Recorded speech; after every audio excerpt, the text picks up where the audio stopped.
Saludos estudiantes, en la actividad de hoy abordaremos la desviación típica o estándar y el coeficiente de variación. En ese mismo orden lo veremos en toda la actividad y pasemos a el primer contenido.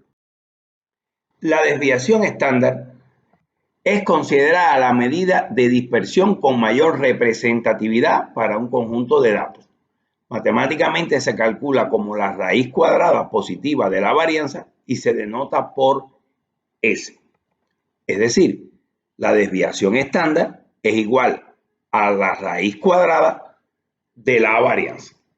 ¿Por qué es tan importante la desviación estándar? Recuerden, cuando calculábamos la varianza, que si por ejemplo la variable era distancia en metros, cuando calculemos la varianza, como que todo se eleva al cuadrado, entonces la varianza va a ser igual a un número y la unidad de medida fuera metros al cuadrado. Es decir, ya no estaría trabajando con la misma unidad de medida de la variable. Y en este caso, metros al cuadrado tiene sentido.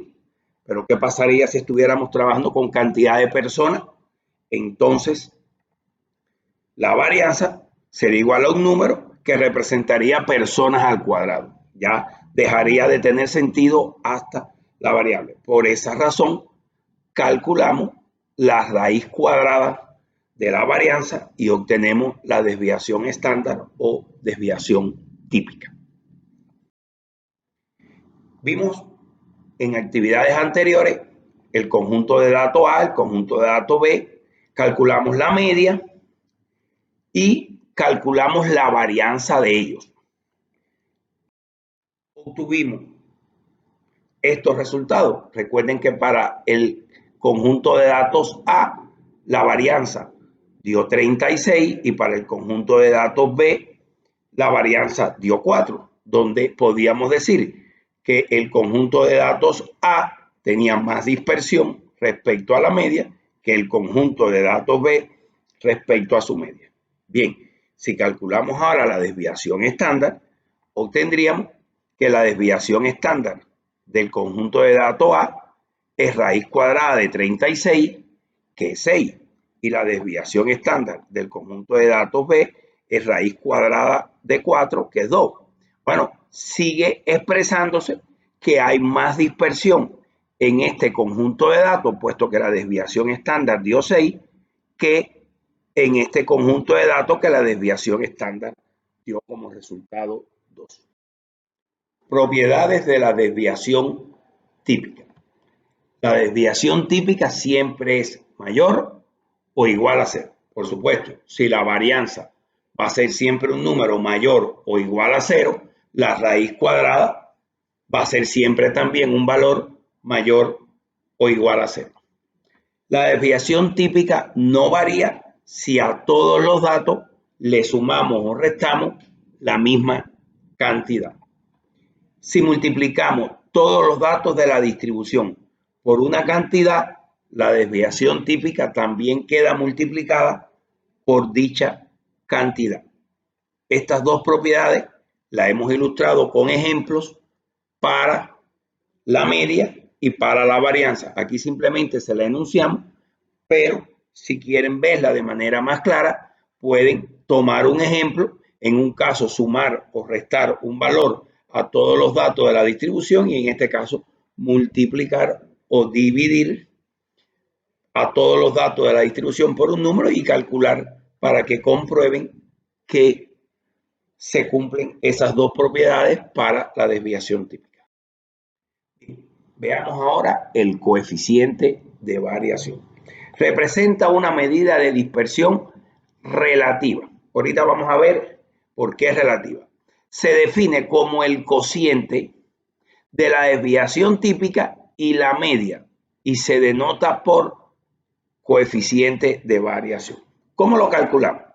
Decimos que el coeficiente de variación es igual a la desviación típica dividido la media. Ahora, el coeficiente de variación se puede multiplicar por 100 para dar una interpretación porcentual.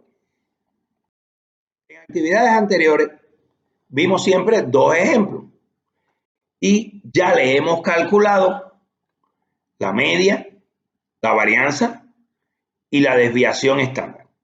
Bueno, calculemos ahora el coeficiente de variación.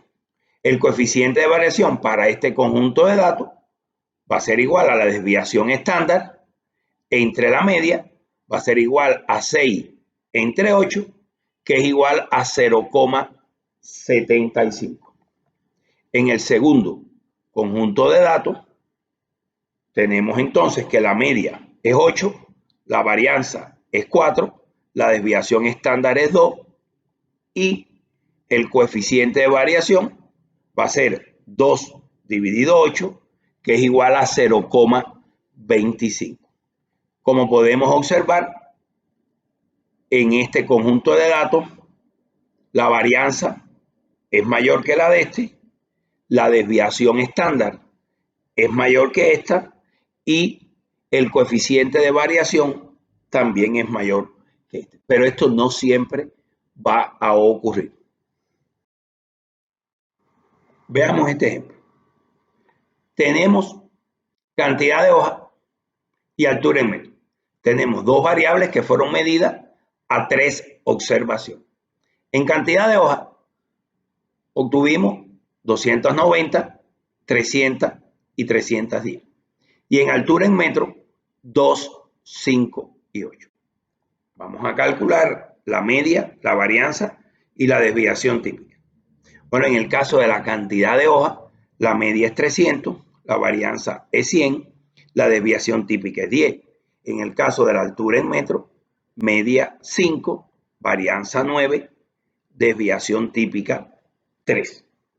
Como pueden observar, la varianza de la cantidad de hojas es mayor que la varianza de la altura en metros, como también es mayor la desviación típica de la cantidad de hojas cuando la observamos con la desviación típica de la altura en metros.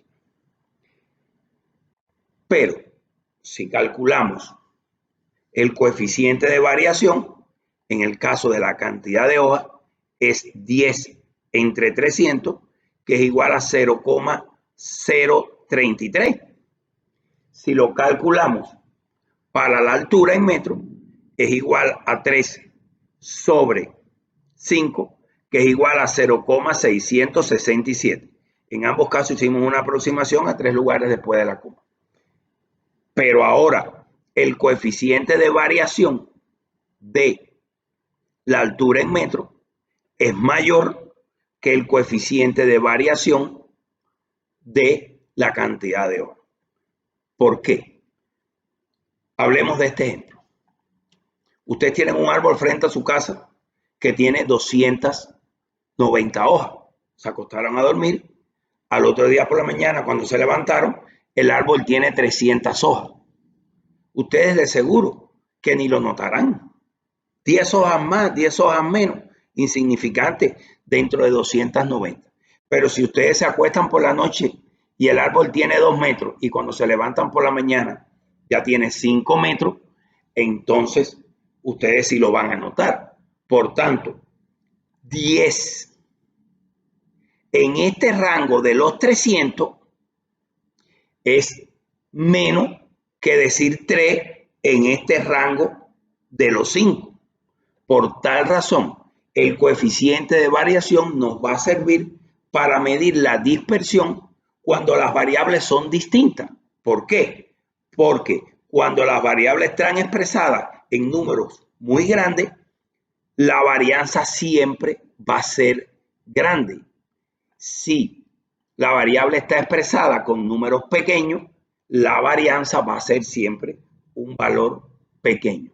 Pero el coeficiente de variación nos da la imagen de esa dispersión, puesto que al ser desviación estándar entre la media, si aumenta la desviación estándar, también aumentó la media. Si disminuye la desviación estándar, también disminuyó la media y nos da este valor. Entonces aquí podemos decir que la altura en metros está más dispersa respecto a su media que la cantidad de hojas respecto a la suya. Propiedades del coeficiente de variación. El coeficiente de variación no tiene unidad. Es decir, recuerden que la desviación estándar lo llevamos a la unidad de medida de la variable. La media está expresada en la unidad de medida de la variable y cuando simplificamos ambas unidades de medida me da un número sin unidades. Por eso decimos que el coeficiente de variación es relativo. Segundo, el coeficiente de variación se expresa en porcentaje, pues es como mejor se entiende, aunque también se puede expresar en cifras del 0 al 1. Si bien es cierto que en ciertas distribuciones el coeficiente de variación puede ser 1 o incluso mayor que 1. Es decir, si la dispersión es muy grande, nos pudiera dar un número mayor que 1. Ahora, cuando lo expresamos en por ciento, simplemente este coeficiente de variación que habíamos calculado de desviación típica entre la media, 2 entre 8 igual a 0,25, lo podríamos expresar en porcentaje como un 25% de dispersión, así como algunas personas lo entienden. Ventajas del coeficiente de variación. Permite comparar dos distribuciones que no están expresadas en las mismas unidades. Por ejemplo, queremos analizar qué es más disperso, si los goles en partidos de fútbol o los tantos en partidos de básquet. Tengamos presente que los goles en un partido de fútbol aproximadamente se mueven entre 1, 2, 3, 4, 0. Y los tantos en partidos de fútbol pueden ser a partir de 50 y llegar a 80, 90. Peso en kilogramos con estatura en metros. Desventaja, deja de ser útil cuando la media tiende a 0. Muchas veces estamos trabajando, digamos, con concentraciones y la concentración nos da 0,0003 miligramos por litro. Bueno, ahí no es muy favorable utilizar el coeficiente de variación porque esa división con valores que tienden a 0 puede distorsionar el resultado del coeficiente de variación. Gracias a todos por su atención y nos vemos en próximas actividades.